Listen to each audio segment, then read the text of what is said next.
Hello friends, मैं हूं मिथिलेश कुमार और आपका स्वागत करता हूं उदित फार्मेसी के ऑनलाइन लर्निंग प्लेटफॉर्म पे। आज के इस वीडियो में हम लोग वायरस के एमसीक्यू को स्टार्ट करने वाले हैं। इससे पहले आई होप कि आपने वायरस के 3 थ्योरेटिकल लेक्चर हमने पढ़ाया है, 3 लेक्चर में पूरे वायरस को पढ़ाया है, वो तीनों लेक्चर देख रखे होंगे। तब ये आपका एमसीक्यू बना, मुझे नहीं बताना पड़ेगा, आप खुद आंसर करेंगे। ये वीडियो लेक्चर आपके लिए तब बेनिफिशियल होगा, आंसर करने के बाद उससे रिलेटेड चीज को मैं एक जगह जोड़ के बताऊंगा, वो बेनिफिशियल होगा कि किस तरीके से आपको चीजें रिकॉल होती हैं। ठीक है, चलिए स्टार्ट करते हैं हम लोग आज के इस लेक्चर को। हमारा फर्स्ट क्वेश्चन क्या है? प्रथम बार क्रिस्टलाइज किया गया विषाणु था। पहली बार क्रिस्टलाइज किया गया विषाणु कौन सा था? तो क्या था? इन्फ्लुएंजा का विषाणु? नहीं जी, इन्फ्लुएंजा का विषाणु तो नहीं था।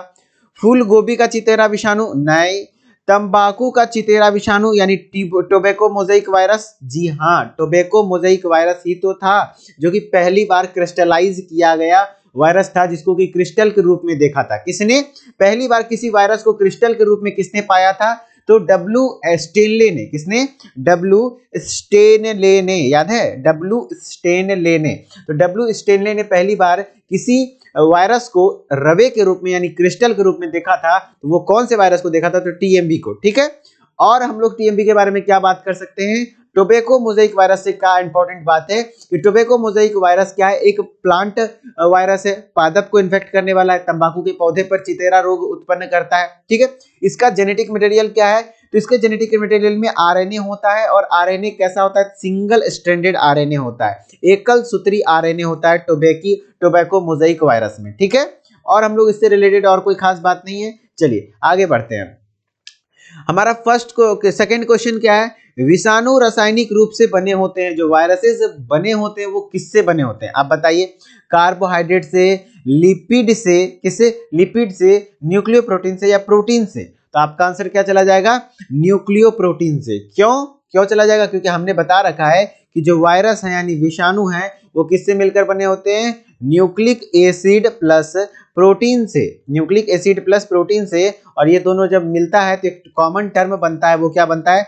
Nucleo protein. क्या बनता है? Nucleo protein. समझ रहे? तो न्यूक्लियो प्रोटीन से बना होता है विषाणु वायरस। क्लियर? और इसी से अब बताया जाता है वायरॉइड किसे बनाता है? बताइए, वायरॉइड किसे बनाता है? तो वायरॉइड में क्या प्रेजेंट नहीं होता है? प्रोटीन प्रेजेंट नहीं होता है। सिर्फ इसमें क्या प्रेजेंट होता है? सिंगल स्ट्रैंडेड क्या? RNA. Single stranded RNA present होता है, जो कि सबसे स्मॉलेस्ट पार्टिकल है, सबसे छोटा कण है, जो कि इन्फेक्शियस कण है, जो कि संक्रमण पैदा करता है। सबसे छोटा वो कौन है? वायरॉइड। और प्रियॉन किसका बना होता है? प्रियॉन्स किसका बना होता है? वो प्रोटीन से बना होता है। वो किससे बना होता है? प्रोटीन से बना होता है, जो कि इन्फेक्शन काउज करता है। ठीक है, चलिए नेक्स्ट है हमारा क्या? पादप विषाणुओं में प्रायः होते हैं। पादप विषाणुओं में जो प्रायः अनुवांशिक पदार्थ होते हैं, ऑप्शन से पता चला कि हमें क्या पूछना चाह रहा है, वो अनुवांशिक पदार्थ पूछना चाह रहा है। तो पादप विषाणुओं में प्रायः क्या होते हैं? तो विषाणुओं के बारे में हमने बता दिया है कि विषाणु का खास बात है कि उसमें जो जेनेटिक मटेरियल होगा या तो डीएनए होगा या तो आरएनए होगा। तो जो पादप कोश विषाणुओं में जो प्रायः पाए जाते हैं वो आरएनए ही पाया जाता है। क्या पाया जाता है? आरएनए। जैसे कि एग्जांपल में आप टीएमबी को ले लीजिए, टोबैको मोजाइक वायरस। अभी तुरंत पढ़ा था कि इसमें जो जेनेटिक मटेरियल क्या है? सिंगल स्ट्रैंडेड आरएनए है ना? तो ये हो गया हमारा क्या कि पादप विषाणुओं में जो प्रायः होते हैं वो किस प्रकार के होते हैं? आरएनए वायरसेस होते हैं। कुछ एक्सेप्शंस हैं, वो एक्सेप्शन आपको ध्यान नहीं रखना है। ठीक है, चलिए नेक्स्ट है हमारा क्या क्वेश्चन? द्विसूत्री डबल स्ट्रैंडेड आरएनए विषाणु कहलाते हैं। डबल स्ट्रैंडेड आरएनए विषाणु के लिए एक कॉमन टर्म होता है, बताइए वो क्या कहलाता है? वैसा विषाणु जिसमें कि डबल स्ट्रैंडेड आरएनए पाया जाता है उसको हम लोग क्या कहते हैं? याद कीजिए, रियो वायरसेस। क्या कहते थे? रियो वायरसेस। अब उसी को हिंदी में देख सकते हैं, क्या कह सकते हैं? रियो वायरसेस। तो आपका ऑप्शन है राइबो विषाणु? नहीं जी। आर्बो विषाणु? नहीं जी। क्या कहते हैं? राइबोवीरा? रियो विषाणु। जी हाँ, रियो वायरस यानी रियो विषाणु। तो हमारा डबल स्ट्रैंडेड आरएनए विषाणु किसमें होता है? रियो विषाणु। उसी को हम लोग क्या कहते हैं? रियो विषाणु कहते हैं। अब रेट्रो विषाणु किसको कहते हैं? तो रेट्रो विषाणु उसको कहते हैं जिसमें कि क्या हो? सिंगल स्ट्रैंडेड आरएनए हो प्लस उसमें एक नया एंजाइम, एक अलग एंजाइम पाया जाए। वो कौन सा? Reverse transcriptase. कौन सा? रिवर्स ट्रांसक्रिप्टेज एंजाइम पाया जाए तब हम लोग उसका कहते हैं रेट्रोवायरस। और रेट्रोवायरस का एग्जांपल क्या है? एचआईवी वायरस जो ह्यूमन इम्यूनोडेफिशिएंसी वायरस है वो एक प्रकार का क्या है? रेट्रोवायरस है। देख रहे किस तरीके से हर चीज को एक जगह से एक जगह दूसरी जगह लिंक कर रहा हूं, इसी तरीके से आपको भी लिंक करते हुए पढ़ना है, ठीक है। नेक्स्ट क्या है? साइनोफेजेज का खोज की थी। तो साइनोफेजेज क्या है? फेजेज वर्ड लगा मतलब वायरस है, किस पर अटैक कर रहा है? साइनोबैक्टीरिया पर। साइनोबैक्टीरिया पे एक्ट करने वाला वायरस को हम लोग क्या कहते हैं? साइनोफेजेज कहते हैं। तो आप बताइए, इसका हमने ट्रिक बताया था, सॉ से साइनो, सॉ से सेफरमेन, है ना। तो सॉ से सेफरमेन तथा मॉरिस ने क्या कहते हैं, ये क्या चीज का खोज किया था? साइनोफेजेज का खोज किया था। साइनोफेजेज को हिंदी में और एक नाम कहते हैं नील हरित शैवाल भोजी। इसका खोज किसने किया था? तो सेफरमेन तथा मॉरिस ने किया था, ठीक। चलिए नेक्स्ट है हमारा क्या? संरचनात्मक दृष्टि से पूर्ण विषाणु क्या कहलाता है? तो संरचनात्मक दृष्टि से अगर स्ट्रक्चरल पॉइंट ऑफ व्यू से देखेंगे आप, तो पूर्ण विषाणु को हम लोग वायरा कहते हैं। क्या कहते हैं? वायरा कहते हैं। पूर्ण विषाणु को हम लोग क्या कहते हैं? वायरा कहते हैं, ठीक है। वायरॉइड क्या है हमने बता दिया है, वायरस क्या है वो भी बता दिया है। विरियन आप मत जानिए, वायरा जरूर जानिए कि क्या है, इतना जानिए कि स्ट्रक्चरल पॉइंट ऑफ व्यू से किसी वायरस को हम लोग क्या कहेंगे? पूर्ण वायरस को, पूरे वायरस को तो वायरा कहेंगे। क्लियर? चलिए नेक्स्ट क्वेश्चन हमारा क्या है? शैवाल पर पाए जाने वाले विषाणु कहलाते हैं। तो हमने इसका ट्रिक बता दिया है, शैवाल पर पाया जाएगा। तो शैवाल के लिए कॉमन टर्म यूज क्या होता है? फाइको। क्या? क्योंकि स्टडी ऑफ एल्गी क्या कहलाता है? फाइकोलॉजी। तो उसी तरीके से फाइको वर्ड यूज होगा, फाइको। अब विषाणु बनाना है तो इसमें क्या लगा देंगे? PHAGEG, फाइकोफेजेज। तो फाइकोफेजेज हो गया, इसका मतलब क्या हुआ? ये शैवाल पर अटैक करने वाला विषाणु हुआ। अब फंगस पर अटैक करने वाला विषाणु क्या कहलाएगा? तो उसके लिए कॉमन टर्म माइको वर्ड यूज होता है। तो माइकोफेजेज क्या हो जाएगा? क्या हो जाएगा? फंगस पर अटैक करने वाला विषाणु हो जाएगा। तो आपका जो शैवाल पर पाए जाने वाले विषाणु क्या कहलाएंगे? फाइकोफेजेज कहलाएंगे। क्या कहलाएंगे? फाइकोफेजेज। साइनोफेजेज वैसा वो विषाणु जो कि साइनोबैक्टीरिया पर एक्ट करे। माइकोफेजेज उस विषाणु कहेंगे जो कि फंगस पर अटैक करे, ठीक है। चलिए नेक्स्ट है जीवाणु भोजियों यानी बैक्टीरियोफेजेज की खोज की गई। बैक्टीरियोफेज की खोज किसके द्वारा की गई थी? बताइए। ट्वार्ट नाम के किसके द्वारा किया गया था? ट्वार्ट नाम के वैज्ञानिकों के द्वारा। तो हमारा फर्स्ट ऑप्शन ही मिल गया कि ट्वार्ट के द्वारा ही हमारा क्या किया गया था? जीवाणु भोजियों का यानी बैक्टीरियोफेज का खोज किया गया था। क्लियर? चलिए नेक्स्ट है हमारा क्या? क्या कहते हैं, और इसका नाम किसने दिया था बैक्टीरियोफेज? तो हेलर नाम के वैज्ञानिक थे, हेलर, जो कि जिन्होंने नाम बैक्टीरियोफेज दिया था। चलिए नेक्स्ट क्वेश्चन हमारा क्या है? अनेक कशेरुकियों में विषाणु संक्रमण से प्रतिक्रिया हेतु बनने विषाणुओं के गुणन का प्रतिरोध, विषाणुओं के गुणन का प्रतिरोध करने वाले प्रति विषाणु एंटीवायरल पदार्थ क्या कहलाते हैं? तो हमने बताया था कि यदि कोई कोशिका है, कोशिका पर कोई वायरस अटैक करता है, तो वो वायरस अपना जेनेटिक मटेरियल इसके अंदर डालता है, तो उसके मल्टीप्लिकेशन को, उसके गुणन को रोकने के लिए वो वायरस अपने बचाव में क्या बनाता है? एक प्रोटीन बनाता है जिसका नाम क्या बताता है? इंटरफेरॉन। क्या?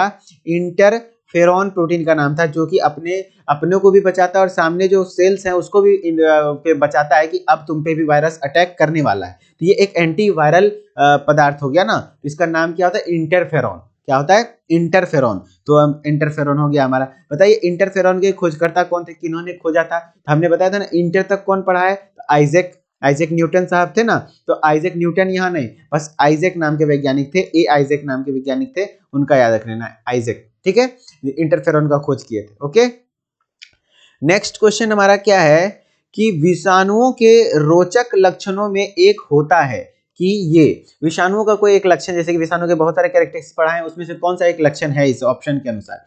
केवल प्रोटीन के बने होते हैं, ऐसा तो नहीं है। केवल प्रोटीन का क्या बना होता है? प्रियॉन्स। क्या बना होता है? प्रियॉन्स। तो ये तो हमारा होगा नहीं, ये ऑप्शन नहीं होगा हमारा। दूसरा ऑप्शन, केवल पोषक के कोशिका द्रव्य में गुणन करते। जी हाँ, बाहर में गुणन नहीं कर सकता, ये जब भी करेगा तो होस्ट सेल के अंदर जब इन्फेक्ट करेगा उसी में अपना मल्टीप्लिकेशन कर सकता है। तो हमारा क्या आंसर हो जाएगा? केवल पोषक के कोशिका द्रव्य में ही गुणन करते हैं। किसके अंदर? केवल पोषक कोशिका के अंदर ही गुणन करते हैं, ये तो ठीक है। अब हम लोग दूसरा और भी तीसरा ऑप्शन देख लेते हैं, क्यों नहीं होगा? केवल जीवाणुओं के अंदर मिलता है, ऐसा तो कहीं नहीं बोले कि वायरस सिर्फ जीवाणु में मिलता हो। पौधे के भांति व्यवहार करते हैं ना, ये सब नहीं होगा। हमारा आंसर क्या होगा? केवल पोषक के कोशिका के द्रव्य में ही गुणन करते हैं, मल्टीप्लिकेशन करते हैं, ठीक है। नेक्स्ट क्वेश्चन हमारा क्या है? निम्न में से एक जंतु विषाणु में आरएनए नहीं है। बताइए कौन सा ऐसा जंतु विषाणु है जिसमें कि आरएनए नहीं है? तो आरएनए विषाणु के सारे ट्रिक्स हमने बताए थे, डीएनए विषाणु का भी। तो बताइए डीएनए जो था वो कौन कौन सा था? तो जितने भी बैक्टीरियोफेज होते हैं वो सब डीएनए वायरस हैं। प्लस एक और चीज बताया था, क्या बताइए? हर्पी, है ना, हर्पी पॉक्स साइनो एडिनो। ये देखिए, एक अगर टेबल नहीं यूज किया, यहाँ पे टेबल हमने नहीं लगाया है, अगर आगे पीछे होगा कहीं तो वो टेबल दिखा, हाँ यहाँ पे देखिए, ये नहीं, ये तो आरएनए है, हाँ है ना। देखिए हर्पी पॉक्स साइनो एडिनो सब क्या थे? द्विकुंडलित डीएनए का वायरस के एग्जांपल थे ना। तो हर्पी पॉक्स साइनो एडिनो, देखिए ऑप्शन में वहां कुछ दिख रहा है जो कि आपको कुछ तो पकड़ में आना चाहिए, जैसे क्वेश्चन सही हो जाएगा। तो आपका क्वेश्चन सही देखिए इसी से हो जाएगा कि पॉक्स विषाणु ऑप्शन में दिख रहा है। हम पढ़े हुए हैं कि हर्पी पॉक्स साइनो एडिनो डीएनए वायरस है, तो यहाँ पे आरएनए वाला वायरस, वही तो पूछ रहा है निम्नलिखित में से कौन से विषाणु में आरएनए नहीं है, मतलब वो डीएनए वाला वायरस है, तो वो है हमारा पॉक्स विषाणु। समझ गया? पॉक्स विषाणु, क्लियर। चलिए नेक्स्ट क्वेश्चन हमारा क्या है? नेक्स्ट क्वेश्चन है, सबसे छोटे आरएनए विषाणु जाने जाते हैं। सबसे छोटा आरएनए विषाणु को क्या कहते हैं? तो पिकोरने विषाणु कहते हैं। क्या कहते हैं? पिकोरने विषाणु कहते हैं। सबसे छोटे आरएनए विषाणु जाने जाते हैं तो पिकोरने विषाणु जाने जाते हैं। ठीक है। नेक्स्ट है हमारा, विषाणु अपने प्रोटीन खोलों को संश्लेषित करते हैं। प्रोटीन का खोला, जैसे विषाणु का जो बाहर से कवरिंग होता है वो किससे बना होता है? प्रोटीन का बना होता है, और अंदर में जेनेटिक मटेरियल जो भी होता है, तो जो उसका जो गुणन करते हैं, उसका जो संश्लेषण करते हैं अलग से, वो किस में करते हैं, कहाँ करते हैं? तो पोषक कोशिका के बाहर तथा अंदर दोनों। बाहर तो कुछ हो ही नहीं सकता, अंदर तो होगा, तो दोनों तो होगा नहीं।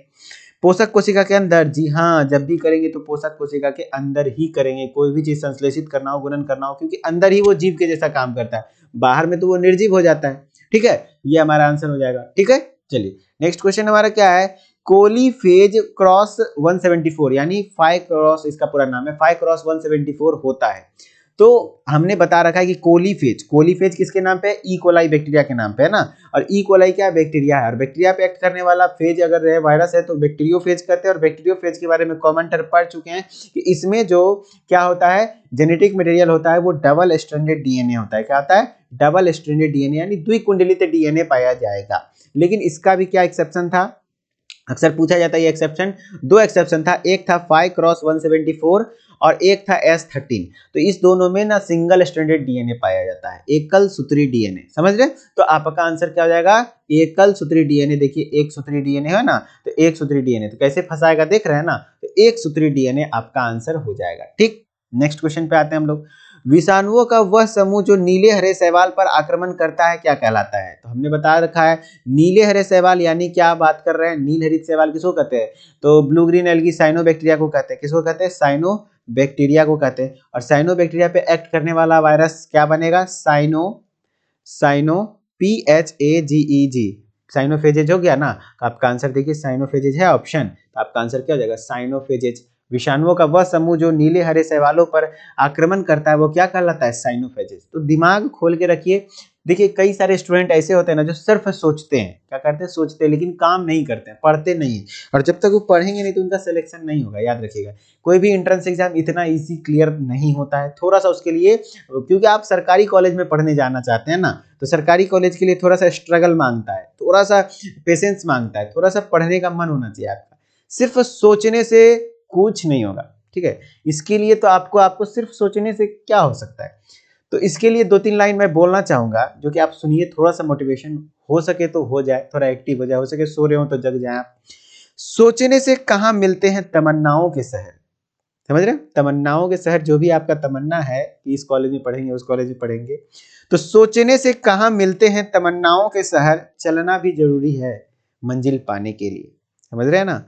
तो सोचने से सिर्फ तमन्ना नहीं, आपके तमन्ना पूरी नहीं होगी, उसके लिए आपको पढ़ना भी जरूरी है। तो पढ़ते भी रहिए, आराम से पढ़िए। ठीक है, चलिए नेक्स्ट क्वेश्चन हमारा क्या है? वायरस जो कि पोलियो व हाइड्रोफोबिया उत्पन्न करते हैं उत्तरदायी हैं। बताइए पोलियो जो वायरस, पोलियो के कौन से वायरस के कारण होता है? तो पोलियोमाइटिस वायरस के कारण होता है, पोलियो वायरस ही नाम है उसका भी।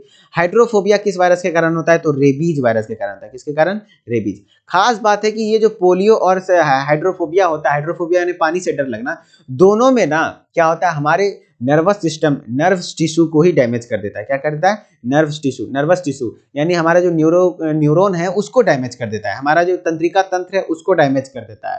तो वही कह रहा है कि पोलियो और हाइड्रोफोबिया जो उत्पन्न करते हैं वो किसके लिए उत्तरदायी होते हैं? तो जो अगर जो वो नर्व टिश्यू को क्या कहते हैं कर दे, क्या कहते हैं अफेक्ट, तो उसको हम लोग न्यूरोट्रोपिक, एक नया टर्म देते हैं। क्या कहते हैं? न्यूरोट्रोपिक। क्या कहते हैं? न्यूरोट्रोपिक। तो आपका आंसर क्या हो जाएगा? न्यूरोट्रोपिक वायरस, जो कि पोलियो न्यूरोट्रोपिक वायरस हो जाएगा। वैसा वायरस को क्या कहते हैं जो पोलियो व हाइड्रोफोबिया में उत्पन्न होता है, वो क्या हो जाएगा? Neurotropic virus. ठीक है, न्यूरोट्रोपिक वायरस समझ गए? वैसा वायरस जो कि आपके नर्वस टिश्यू को डैमेज करे, आपके न्यूरॉन्स को डैमेज करे, समझ रहे हैं, आपके तंत्रिका तंत्र को डैमेज करे, वो क्या कहलाता है? न्यूरोट्रोपिक कहलाता है। ठीक है, अब हम लोग नेक्स्ट क्वेश्चन पे आते हैं। घाव के ट्यूमर विषाणु में मिलता है। ट्यूमर याद है? ट्यूमर विषाणु किस में आता था? तो सब ट्रिक है, सब ट्रिक है। यदि ट्रिक याद होगा तो बन जाएगा। जैसे कि हमने क्या ट्रिक बताया था, बताइए। आरएनए वायरस है, आरएनए वायरस डीएनए वायरस का एक ट्रिक है। डीएनए वायरस पहले मैं रिवाइज करा देता हूँ। डीएनए वायरस, जी हाँ, जितने भी बैक्टीरियोफेज हैं वो सब डीएनए वायरस है, प्लस 4 और था हर्पी पॉक्स साइनो एडिनो, ये सब डीएनए है और सब आरएनए है।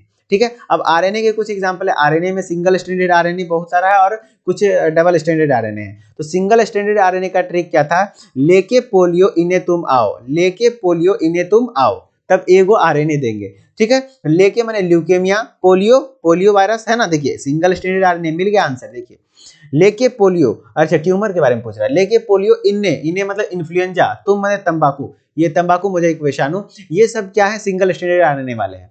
और जो हमारा द्विकुंडलित डीएनए वाला था, आरएनए वाला था, वो उसका ट्रिक क्या था? टी आर स्क्वायर, क्या? T R square D, T R square D.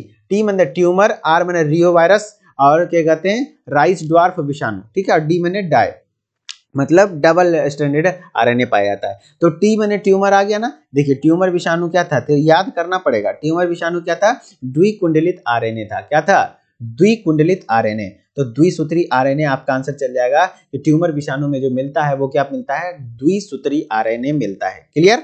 चलिए नेक्स्ट क्वेश्चन हमारा क्या है?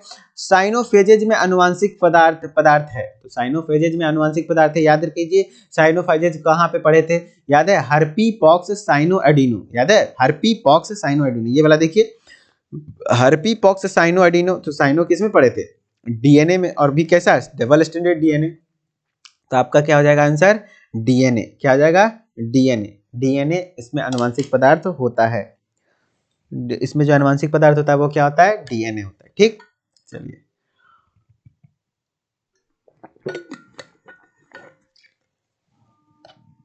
अब हम लोग नेक्स्ट क्वेश्चन पे आगे बढ़ते हैं। हमारा नेक्स्ट क्वेश्चन क्या है?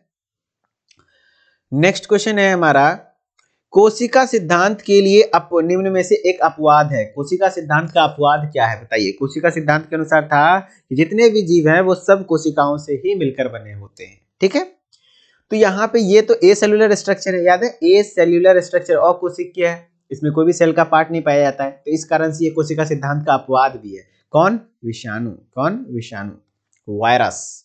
ठीक, नेक्स्ट क्वेश्चन हमारा, मनुष्य में विषाणुओं द्वारा उत्पन्न रोग है। बताइए मनुष्य में वायरस के द्वारा उत्पन्न रोग कौन कौन सा है? तो हाइजा जो होता है वो अभी तो आप नहीं पढ़े, लेकिन मैं बता देता हूँ। हाइजा एक बैक्टीरियल डिजीज है जो कि विब्रो कोलेरी नाम के बैक्टीरिया से होती है। किसके कारण? विब्रो कोलेरी नाम के बैक्टीरिया से होती है। कुकुर खांसी, बोर्डेटेला पर्ट्यूसिस। क्या? बोर्डेटेला पर्ट्यूसिस नाम के क्या कहते हैं बैक्टीरिया के कारण होती है। ये भी बैक्टीरियल क्या कहते हैं डिजीज है।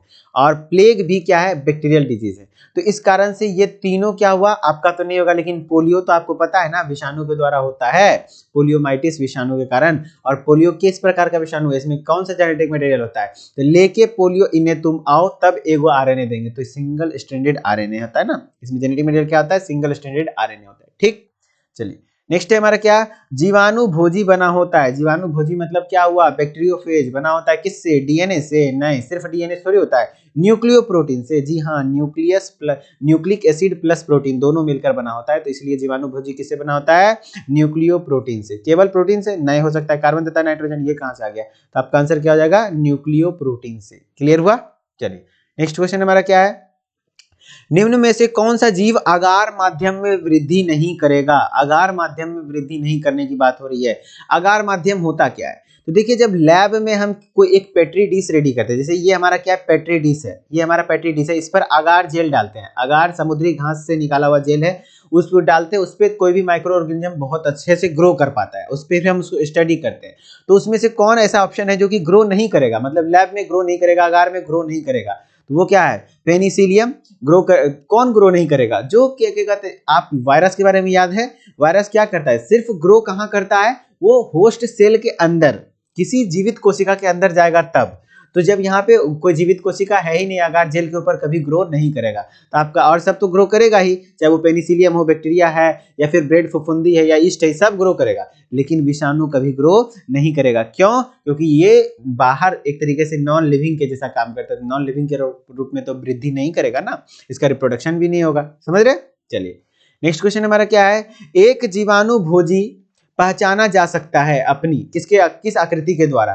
तो जीवाणु भोजी यानी बैक्टीरियोफेज, हमने बता दिया था, इसमें टेल पाया जाता है, और ये ऊपर में हेड टाइप का है, तो इस तरीके से टेल टाइप का पाया जाता है ना, इसलिए इसको कहा जाता है टेडपोल के आकार का। किसके आकार का?